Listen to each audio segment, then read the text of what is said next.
Time to move into picks and bans, guys, for game number 2 between Tigers and ESC.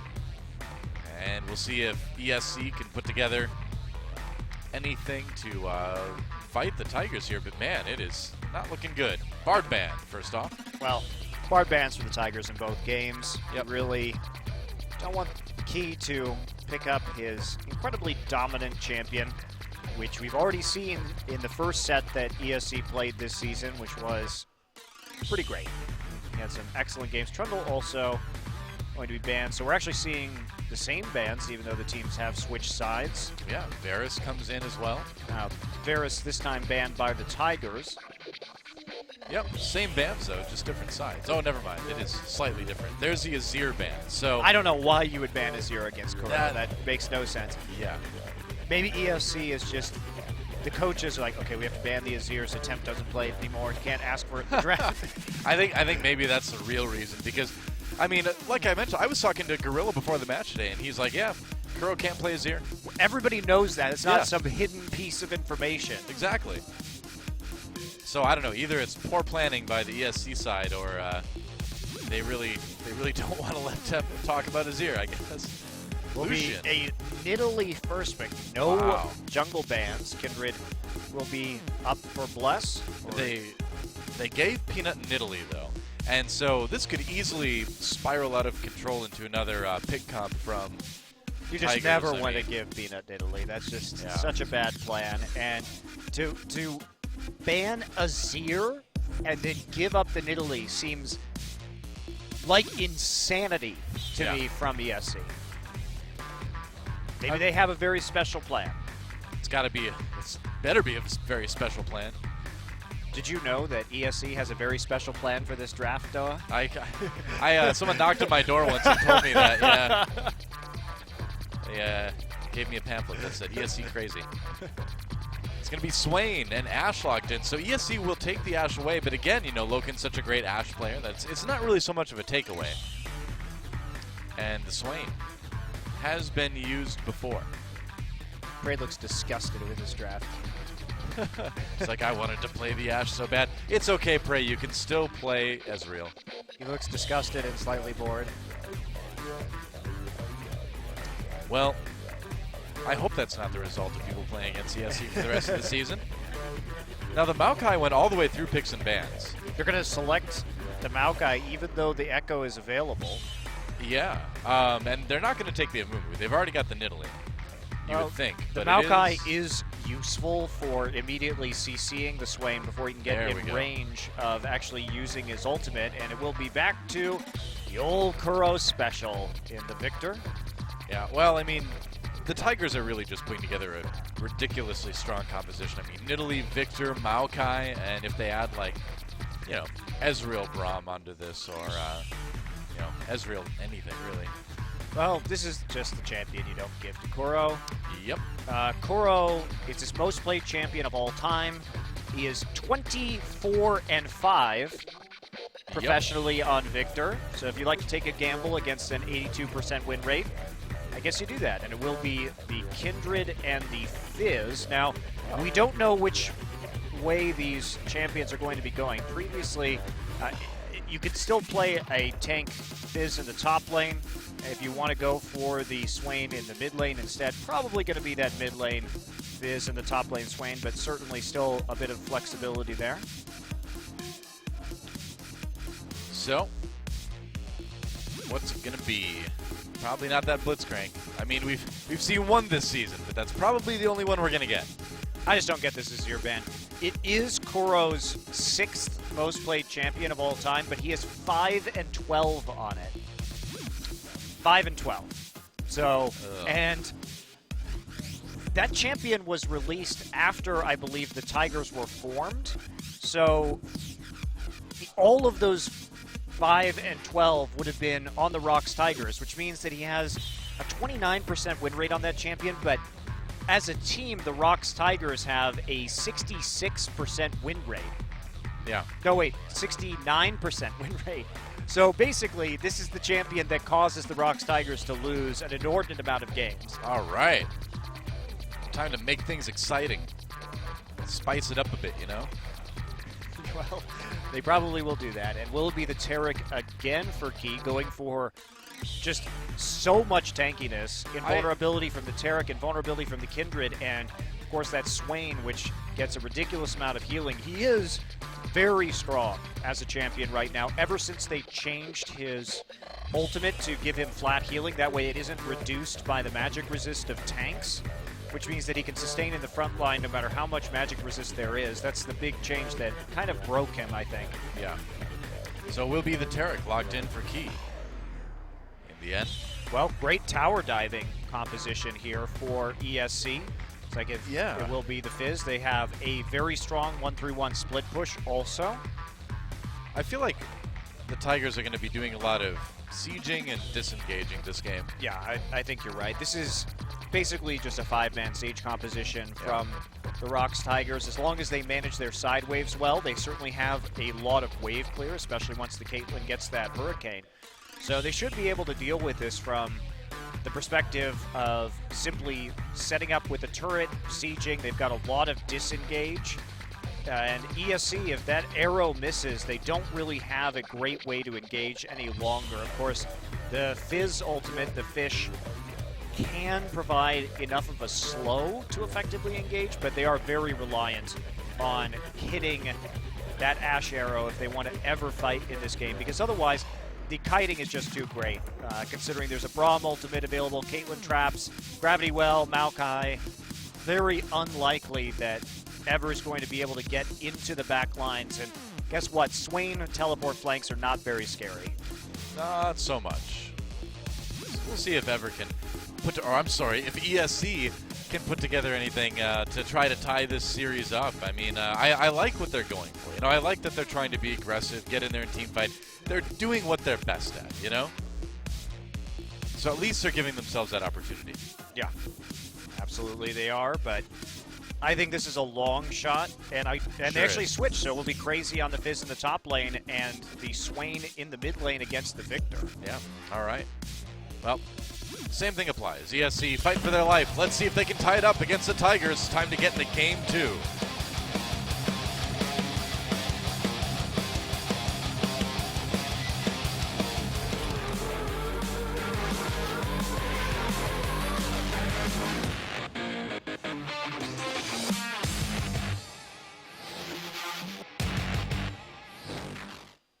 All right, it's a Cloud Drake. That's our first dragon of the game. Hooray. Tigers versus ESC. ESC getting beaten down pretty hard in game number 1. By the way, that icon looks nothing like a cloud. Well, it depends. I mean, you know, clouds come in many different shapes and sizes, Monty. That doesn't look like a cloud, though. Well, there are some clouds. You know, if that look like a fan? Yeah, sure, man. I mean, if they're kind of like blown by the wind a particular way, they end up looking like waves of water. Although that would get I'm serious. So I can't remember the scientific name for it. So what you're saying is good design means that because clouds can look like waves of water, you should design the Cloud Drake logo to look like a wave of water. Oh, I'm not saying which isn't to be I'm not saying it's good with design. an ocean drake at all. No, I'm not saying it's good design. I agree with you there. I'm just saying that there are clouds that look like that. Okay. That's my only point that I'm making. Very, very relevant. We're both right. That's the important thing. Looks like it's going to be lane swap again, but this time called by ESC. That's a Tempt right there. Tempt fighting. Well, Tempt needs all the support he can get. That game 1 was pretty rough for him. So we are actually going to see both dual lanes heading into the top side and taking the Krugs and the Gromp. Yep.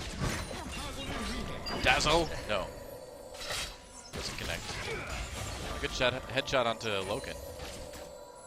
Just right in the dome, duh. Yep, that's right. Right in the head with the shot. It'll be interesting to see how Prey handles this Caitlyn now. It's been a while since we've seen him play that champion. For good reason. Yeah, I'm intrigued by this top lane Fizz, too.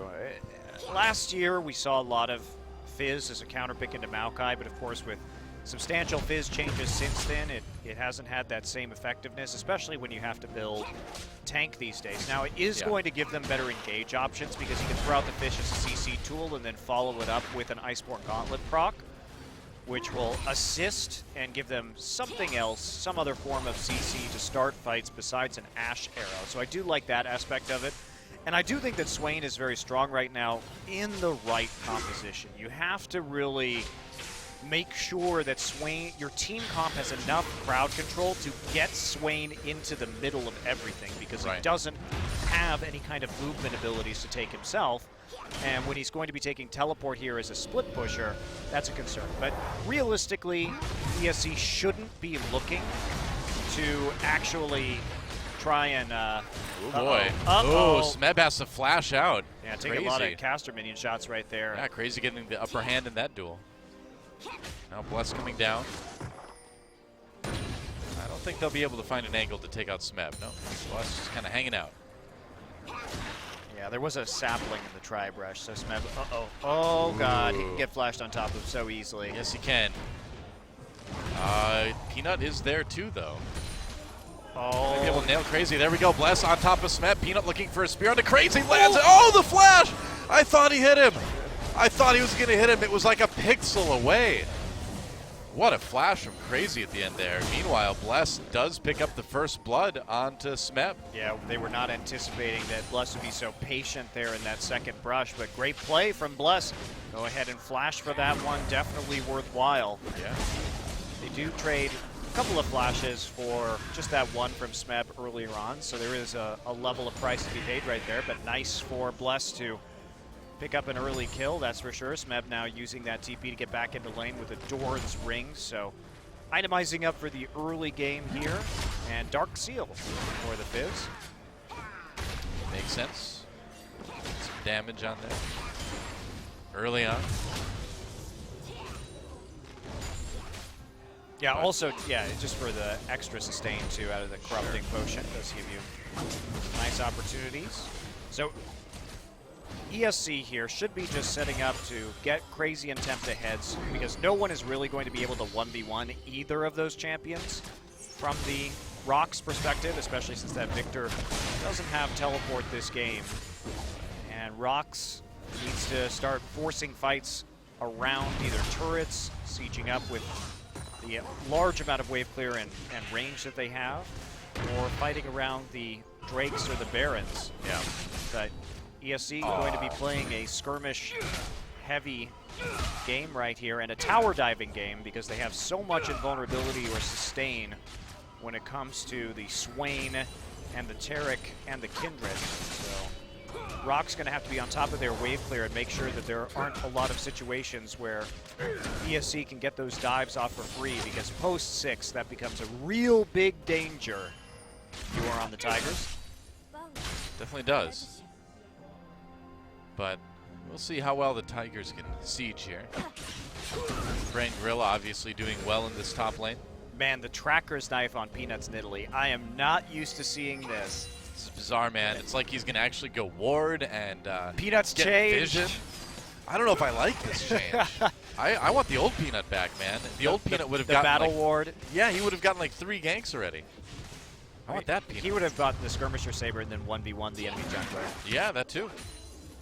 Not that that's really possible in the Nidalee and Kindred matchup. Not that I'm saying it is, but it is a weird shift where Peanut definitely has been that Skirmisher's Saber first jungler, even on Beatrice, champions like Nidalee. Beatrice is white today in this on this skin. You're right. Not really a raven anymore. Is she like a pigeon or an owl? Or? I think she's an owl. Or she's the bird equivalent of Michael Jackson. Either way. Could be. You never know. If his ult coming in onto Smeb. Peanut is there, though. The bait was unsuccessful. Oh. I didn't know that Swain's bird's name was Beatrice. You didn't? Until recently. How did you learn that, Noah? I read the lore. I'm so no, sorry. actually, I read the ability descriptions. Which is pretty much the lore now. Is that it? Yeah, his bird, he sends her out to attack. He's like, go, Beatrice. Zap my foes with your crazy lasers. I like the Beatrice as a laser. He doesn't like a laser bird. Tempt caught up by the gravity lapse. Well, gravity well? Gravity something. Gravity lapse. There's way too many different ability names in way too many different games right now. I agree. Yeah. Screw remembering things. We'll just call it laser bird. Yeah. Stun zone. Stun zone. Stun circle. There we go. We'll just describe abilities. I don't know why I forgot that right now. It was like memory lapse. That's what I was trying to say. Well, that blue buff is going to run out of patience and reset before they have an opportunity to go for it. Peanut instead. Oh! No, they're not going to make another attempt here. I think that'd be a little bit dangerous. Yeah, Peanut sees the blue buff returning and will go ahead for the Wolves. Gravity field, obviously. Now I remember. Indeed.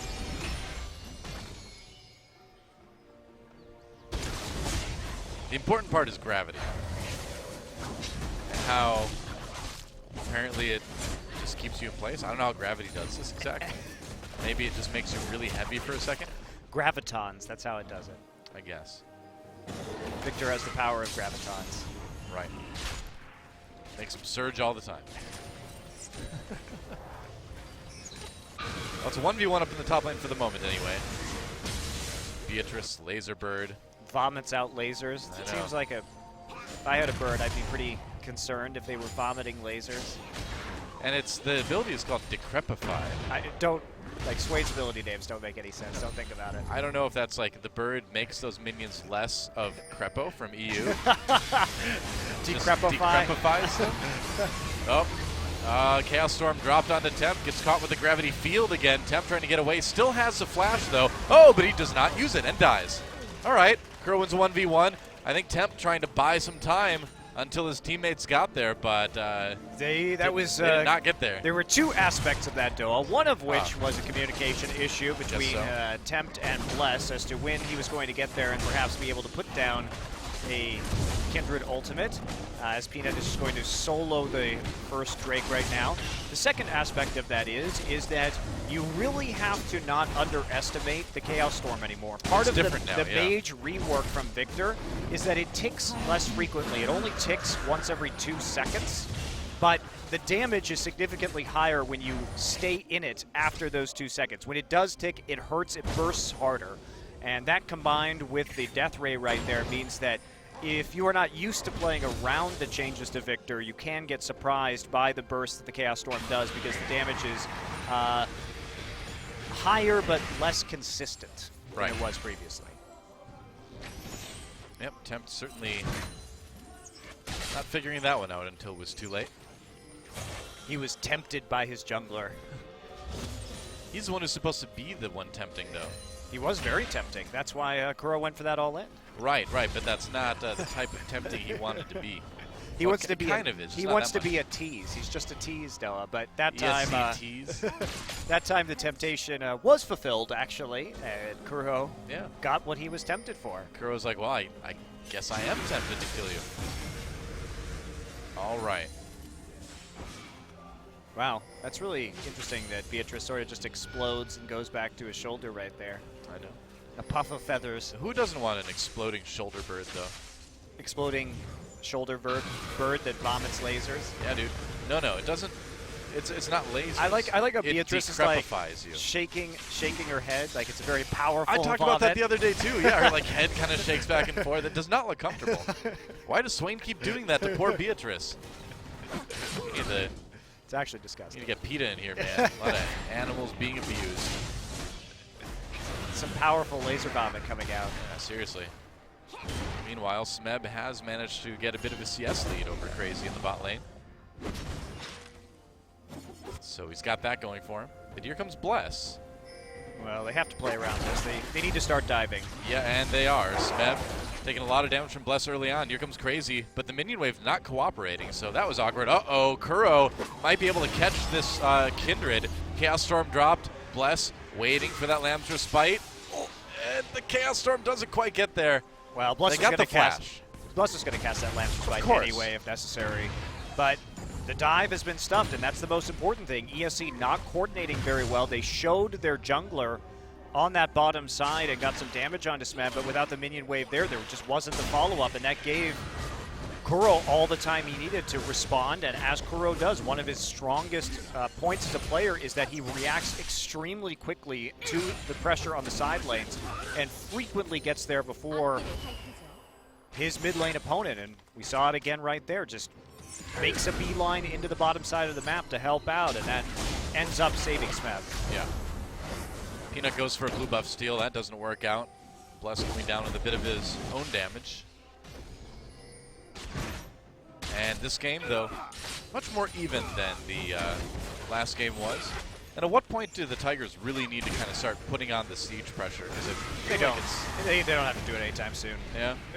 Aren't they worried about that Swain in the late game? No. They've got an extremely good late game composition compared to what ESC has in terms of damage output. A 3-4 item Caitlyn with the kind of front line that Braum and Maokai are going to be able to provide is absolutely enormous. So they can play patiently right now. The question is, what is ESC going to do? Because they have to start making these dives work. Oh. Spear nearly connects. Peanut knew he was in there, but he didn't know exactly where. Now, also, they have to really... ESC has to be concerned about setting this Ashe up in the mid lane and see the BF sword working into that Hurricane, which will give her the damage as well as the wave clear that she needs, but it's a matter of getting Tempt into a side lane and starting to really apply split push pressure at this stage. Right. But they are gated at the moment by itemization. Makes sense. You know what I love about Swain? Is that he's a dude with a bird that turns into a bird that shoots birds. Not many champions can say that. His concept is so silly. But he's a military general too, so he's a very strategic birdman. Who turns into a bird that shoots birds. A bird-owning birdman who shoots birds. Yep. I like how the birds erupt from his body too, like he's some sort of pinata that contains a bunch of birds. He is. That's right. It's just a big bird pinata. I think Crow Pinata is another great name for one of your bands. That is. That is a great name. More like Mistlin Crystal Arrow, or no, Mistlin. I messed it up. He missed his ult. That's what I'm trying to say. So close. Mistlin Arrow. Oh. Great joke, though. Thanks, man. Dazzle. Nope. Dazzle does not connect. No, but the headshot does. Key has to step on the trap to get back to lane. It's right in the dome. That's where you put it.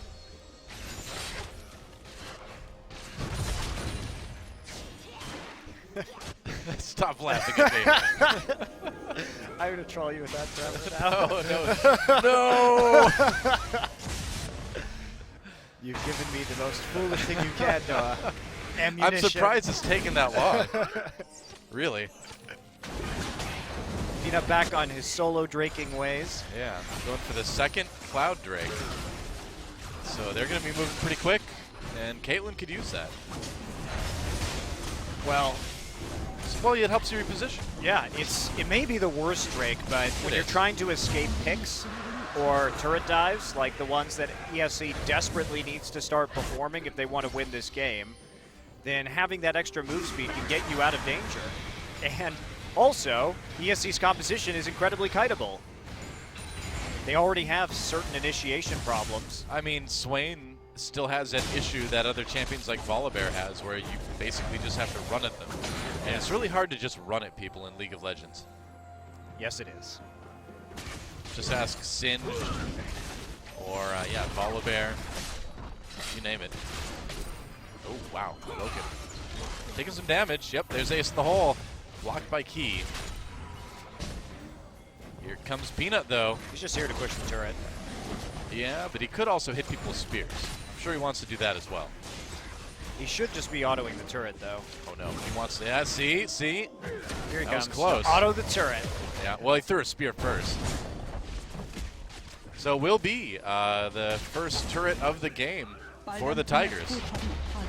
At 17 minutes, so a little bit slower pace game, but things are going well for the Tigers. Yes. Loken also has his Hurricane done now. He needs to move into the mid lane. This is getting really silly. Tempt, they have to reorganize their lane assignments because the only way they're going to win this game is by a 1-3-1 split push and abusing their double teleports. But there's no reason for Loken right now to be anywhere else besides clearing the mid lane wave with this itemization. It's just like Tempt needs to recall, Loken needs to go into the mid lane, and they have to get Tempt into top side. That looks like it's going to be an Ocean Drake next. Here we go, Gorilla coming in, Bless flashing away immediately, Tempt coming down to try to help out his jungler, but seems to be a bit too late. Braum ultimate goes, actually Bless survives because of the Lancer Spite. Not for too long though, Kuro picks up the kill there. Kuro trying to escape, now exhausted, Peanut and Gorilla low as well. Prey is there though on that Caitlyn doing a ton of damage to Tempt. Tempt though, he has his own birds to throw out. That was a really awkward teleport from Smeb out of the bottom lane to try and get into that fight immediately, but he ended up canceling it and then walking it up towards the river. I don't know, man. Not the cleanest fight there, and we do see the ROX Tigers blowing a lot of summoner spells to escape. Yep. They still managed to do a lot of damage to that bottom turret, though. So it does end up being a win for them in the end, even if it was a little bit awkward. Yeah, Kuro also has to just jet into the mid lane right now after recalling, and there's the ace in the hole onto Key, just front-loading that for a little bit of chunk. Oh, Fizzle Nice blocked catch. by Gorilla. Yeah, Gorilla dives in there and takes it. That is a great support play right there. Dazzle doesn't connect, and that means they're probably going to be able to get this turret. A few more minions. Another wave should do it. Here comes Bless, though. He's back, and Prey is still missing a bit of health. Preventing Crazy from recalling. Smeb finds Bless in the jungle. Prey goes in. They want this one. Bless wants Prey, but I don't think that's a good idea. Another kill for this Caitlyn. Well, that was a freebie. Yeah, no kidding. Here comes Kuro, seen by the ward. That was a freebie because they knew Bless didn't have ult or flash, and he's trying for some crazy flank play. They have the vision, and they just instantly collapse on him to take him out. And that's also going to help them get that turret, so ROX just staying together like a pile of rocks. Solid like rocks. That's right, solid like rocks. Not a rock, but rocks. Not anymore, though. Now they're just tiger. Solid like a tiger. Tigers are pretty solid. Yeah, not bad. I've never seen a really out-of-shape tiger before. I'm sure they exist, but I've not seen them. Hashtag fat tiger. If that isn't a craft beer name, I don't know what is. Oh, Tempt goes bird mode. Takes some damage, but he does manage to clear the wave. That's the important thing. I really wish Temp would go into a side lane. This is just silly. They can't. He's got teleport. They can't defend against what ROX are doing in this fashion. They have to put pressure on some other part of the map to counteract this. Because if they're just going to play a 5 versus 5 mid lane, they're going to get destroyed. Pretty much. That's what they want to do, though. I mean, it just seems like ESC doesn't know what to do. Arrow goes through onto Kuro. Another great block from Gorilla, but Temp flashing in with that Swain. Peanut gets hit by the Fizz ultimate. Kills on both sides. A lot of kills coming in. 2 for each. Actually, a little bit better for ESC in the end. 3 versus 1. Yeah. And Smeb wasn't there. Didn't actually come into that fight. And that's what they have to do. We talked about this coming in. If ESC wants to engage, it's incredibly important that that Ash Arrow hits. Temp had his flash available still and managed to get the follow-up route. So they make it work. I am surprised, but they make it work. Yeah. The thing is that they can't make it work very often. They really need that flash to be up on Temp Swain to be able to make it. They also need a 5 versus 4, which is what they had. Maokai was late here. The rest of the Tigers were pushing up without 5 members, so Temp manages to get that very good engage off the back of Loken's arrow. And the Tigers there, they don't have everybody. They were trying to push back the wave in the top side, and they pushed too far forward without having all 5 people. If Maokai's there, there's really not a chance that play is going to be able to work again. Yeah. I'm not the biggest fan of Smeb Maokai. I'd rather see him play something a bit more carry-oriented, of course. Well, he does the job. I don't think he's, say, as good as someday on Maokai, but... Still a lead in the end for the Tigers. They just do need to be a little bit more careful. Ocean Drake is up. ESC has not been able to grab one yet, but it's only been those two Cloud Drakes, so that's been the biggest deal. Bless finds Peanut. Tempt is right there as well. Has to flash over that Never move. Meanwhile, Gorilla comes back in. Flash trying to get the stun on the Bless. Build those stacks. Teleport coming in now for Crazy. First kill comes in. Prey picks that one up. They're going to turn around right onto Crazy on that Fizz. Kuro gets ulted, but it doesn't matter. Crazy pushed off of his own Lambs for a spite. Spear misses though, but Ace in the hole blocked by Key. Crazy will get out. It's going to mean another Dragon for the Tigers.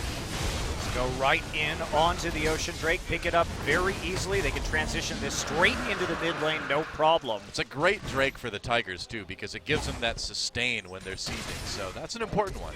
Well, ESC is just incredibly split up right here. They don't actually have 5 people, have to teleport in late, and Swain gets focused down and killed particularly quickly. Prey gets away, doesn't actually take too much damage from that Fizz ultimate that's down onto Kuro, and everyone else easily chunked out. They have to body block the Ace in the hole, and there's no way for them to contest the Drake afterwards. Tigers get an easy Baron now. ESC they didn't even take out. the mid lane turret. They just went straight to Baron at 23 minutes. Yep, well, I think they know that'll help them take a lot more turrets. Crazy's still looking for a play. Wow, he's going to go in. He has no ult right now. That's brave. Gets hit with the Arcane Smash. Gets killed. Gorilla backing off with a bit of health left. Key kind of on his own in a 1v5. He's going to flash. Now the Chaos Storm drop. Tempt comes in with Bless. Bless has to immediately leave the fight, and Tempt sustaining as much as he can, but the bird is not the word in this fight, and ROX Tigers get the near ace. Only Bless barely limping out of that one with Key. And now that 3 members of ESC have died, they're just able to push up that mid lane and take many turrets without even having to recall after that Baron. Yeah. Only Peanut meeting his end at that fight, and you can tell there is a bit of desperation here from the likes of ESC after that Baron goes down, because this is now going to be an absolutely enormous Baron power play from the Tigers. They don't have time to go for the inhibitor on this wave, but they take down 3 turrets without even having to recall. It's a good start anyway. Let's watch that fight. I mean, it was just this re-engage from Crazy that brought everybody from ESC in. And I mean, it was I don't know. 5 versus 3 to start this fight off with. Not a great idea. Yeah, he does get the dazzle on the Prey, but there's just no follow-up to it. Bless finishes off Peanut, but with Tempt locked up right there by the gravity well, they can focus him down extremely quickly. And excuse me, Gravity Field. Oh, yeah, that's right. Whatever. Way to memorize ability names, Monte Cristo. Jeez. I'm not Quickshot, man. I can't keep them all in my head. There are a few who can. Quickshot is the chosen one. I think so. The master of ability names. He's got the most ability name midi-chlorians or something. Ugh. I like shuddered saying that word. Midi-chlorians. Ugh. Well, the Tigers still in a good spot to keep pushing this. They can try for this inhibitor now as everybody gathers back up in the mid lane. Caitlin's at 3 items, so basically is an absolute team fight monster. Yep. And they basically just control the entire map at this point. Oop. Spear, dodge, Beatrice, calm yourself. Looks like they're just going to go for the easiest objective to take right now, which is that tier 2 in bottom lane. No opposition at all from ESC. And the Tigers can just extend that lead, and they don't need to take the inhibitor right now. They can just take these inhibitor turrets. Yeah, just break the base. Yeah, just come back later if they happen to get pushed away, even though that seems unlikely. Going to need a big engage. Flash is up for Tempt. He could go in. He's thinking about it. Seemed like he was almost ready to pull the trigger there. They got the ult. They've got the ults ready, rather. That turret's getting lower. I mean, if it's not now, when is it? Peanut has no mana, but he's got the Ocean Drake, though. He does have the Ocean Drake, so he can back off. Yep, he'll get some back. Ooh, it's crazy. They're going to go in. There's a kill already on the turret from Caitlyn. Drill has to back off after getting engaged. Smeb making a big presence in that back line on the Maokai, and now all the damage coming in from Kuro, and that's going to be an easy kill. Ace in the hole from Prey to finish off Key.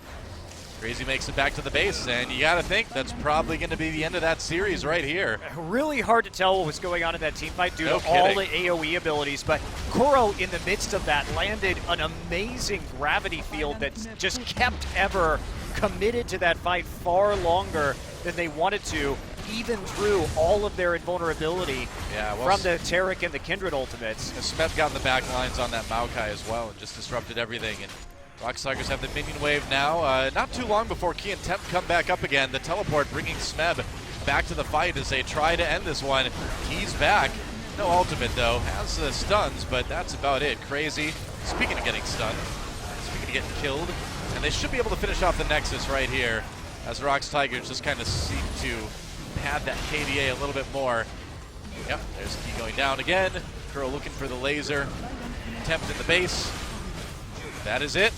The ROX Tigers, or I'm sorry, just the Tigers have just enough to end the game. GG, that's a 2-0. Yeah, incredibly dominant series from the Tigers. 2 sub-30-minute games. Yep. And I don't really get ESC's drafts in this series. When they came out swinging and we saw that first 2-0 that they had to start the season, they were playing Sivir Karma and these pick compositions that worked really well for them. Yeah, they played them well. Yeah, they like to skirmish early, they like to play picks, so I guess I don't really understand why they're trying these 1-3-1 compositions or kind of these awkward setups. And they didn't really have the lane assignments that game, the shot calling to maximize their advantage. They were very delayed on getting that Ashe to the mid lane and the Swain into a side lane and using a split push, which they could have successfully